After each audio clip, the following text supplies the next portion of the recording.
Le Seigneur soit avec vous. Évangile de Jésus-Christ selon saint Luc. En ce temps-là, quand les parents de Jésus vinrent le présenter au temple, il y avait aussi une femme prophète, Anne, fille de Phanuel, de la tribu d'Aser. Elle était très avancée en âge. Après 7 ans de mariage, demeurée veuve, elle était arrivée à l'âge de 84 ans. Elle ne s'éloignait pas du temple, servant Dieu jour et nuit dans le jeûne et la prière. Survenant à cette heure même, elle proclamait les louanges de Dieu et parlait de l'enfant à tous ceux qui attendaient la délivrance de Jérusalem. Lorsqu'ils eurent achevé tout ce que prescrivait la loi du Seigneur, ils retournèrent en Galilée, dans leur ville de Nazareth. L'enfant, lui, grandissait et se fortifiait, rempli de sagesse, et la grâce de Dieu était avec lui. Acclamons la parole de Dieu. Frères et sœurs, hier nous avons entendu, dans la perspective des fêtes de la Nativité de Noël, le vieillard Siméon qui, attendant la consolation d'Israël, a eu la grâce de recevoir entre ses mains l'enfant Jésus, l'Emmanuel avec nous, le Sauveur du monde. L'Esprit Saint, en effet, avait déclaré à Siméon qu'il ne verrait jamais la mort avant d'avoir vu le Sauveur du monde, le Messie tant attendu par le peuple d'Israël.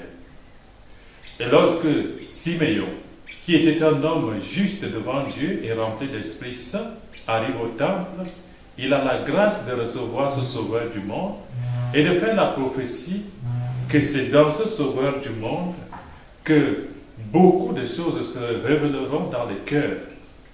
C'est à partir de Jésus, justement, qu'il y aura cette fameuse lutte entre les ténèbres et la lumière.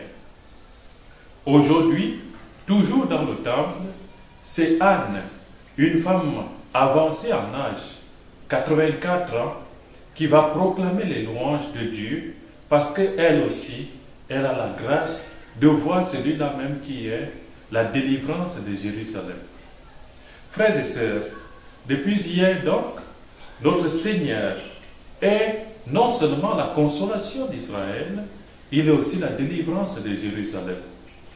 Est-ce que dans cet enfant Jésus, dans ces festivités de la Nativité, nous avons découvert que réellement le Christ est notre consolation et qu'il est notre délivrance? Si nous sommes des croyants, de véritables chrétiens, et si nous avons ouvert entièrement notre cœur à Jésus, il y a de fortes chances que chacun et chacune de nous se sente consolé dans la présence de ce tout petit enfant. Dans la présence de l'Emmanuel, Dieu avec nous, il y a non seulement cette consolation qui doit se révéler en nous, cette consolation que nous devons vivre dans le petit Emmanuel, mais il y a aussi cette délivrance.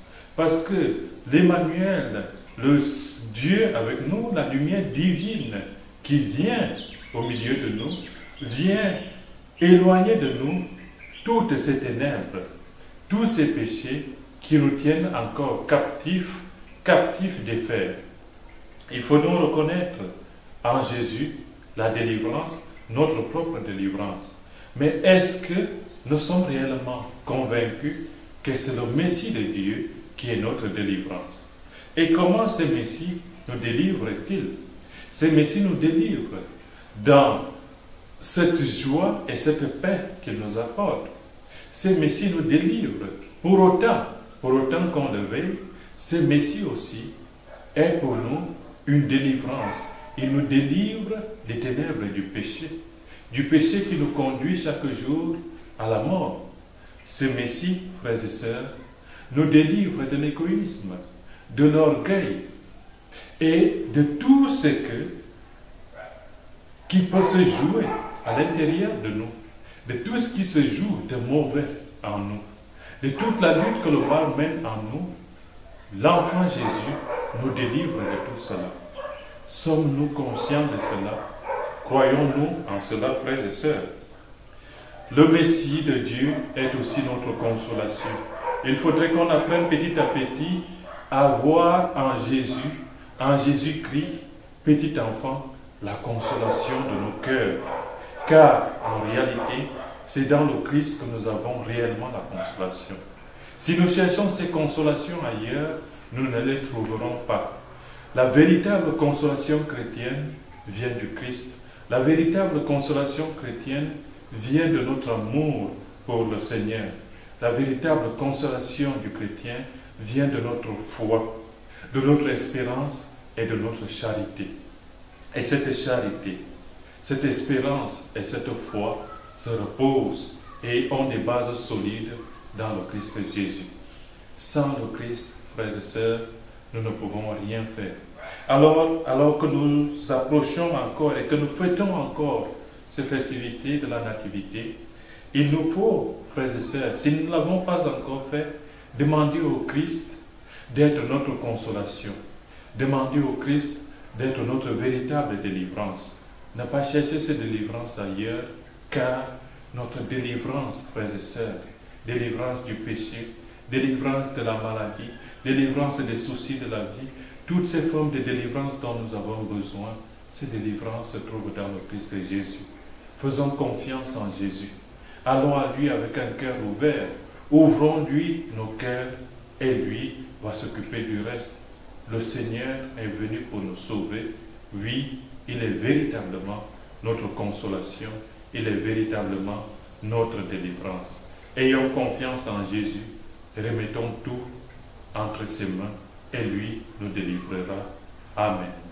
Oh, we lift our voice and sing.